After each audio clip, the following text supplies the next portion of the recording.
When it comes to playing an instrument, we all go through seasons. Perhaps you used to play when you were younger and then life happened and the violin sat in the closet gathering dust, or maybe you were forced to take a break as a result of an injury or an illness and are wanting to pick it up again. Whatever the case is for you, something in you wanted this instrument back in your life, and I want to congratulate you for taking this step toward playing again. I also want to share a few ways you can ease the transition into playing regularly. First, we're going to talk about some mental hurdles to overcome, and then I'll give you some practical tips for reintroducing the violin into your daily life.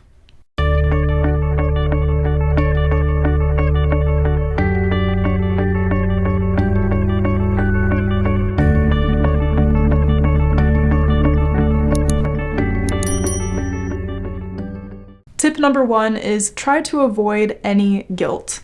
You may be feeling guilt or even shame for the time you let pass without picking up your instrument, and that's normal, but it's not worth beating yourself up over it. The fact is, it happened, and you are choosing to move forward and start playing again. So let go of those negative feelings and instead find motivation. Number 2, you don't need to play catch up. If it's been several months or years since you've played, you might be feeling like you need to make up for lost time. However, this is a recipe for fast burnout. Ease your way back into it and take it slow, one day at a time.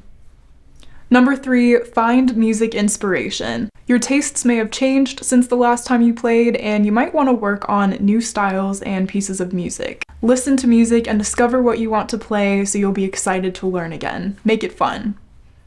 And finally, number 4, make a practice plan. Come up with a realistic schedule for yourself. As I mentioned earlier, it's important to ease your way into playing, and that could mean starting with 2 to 3 times a week and seeing how it fits in with your current schedule. Taking private lessons can be a great way to maintain accountability and have some guidance during this time.